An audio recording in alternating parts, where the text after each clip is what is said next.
Hey, how's it going? I'm Scott.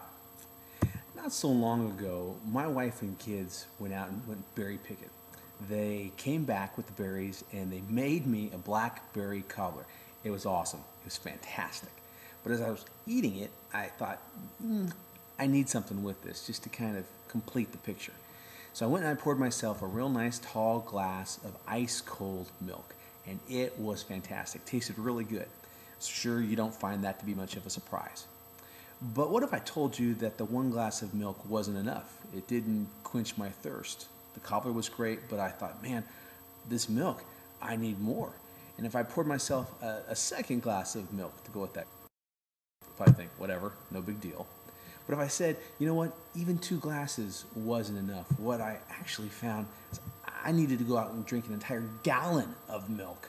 You would probably think, a gallon? Gee, Scott, that's a little bit overkill. But if I said to you, you know what, 1 glass didn't cut the mustard, 2 glasses wasn't satisfying my thirst, what I actually needed to do was go out and find myself a cow and, just touch the hose and start drinking. You would no doubt think that was pretty whack. You don't need to have that much milk to go with just one piece of cobbler.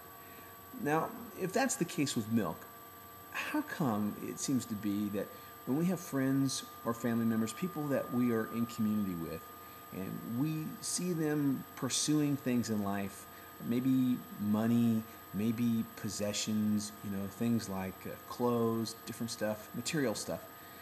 We just see them keep going and going and going. We don't ever say, hey, slow down. That's kind of crazy. You just keep going. When's enough? Is it because maybe we are afraid that, hey, it would be awkward, they might get mad at us if we said something? Or maybe is it because we ourselves are too often pursuing something so much so that we can't even see it in our friends' lives? The Bible tells us that part of being involved in community is to look after the interests and the needs, not just of ourselves, but of those that we're connected to. So I want to encourage you, love those friends and family members in your life that you're in community with. Love them enough to say, hey, how much is enough? Is that pursuit that you're on for more things, is that healthy? Love them enough to take that risk.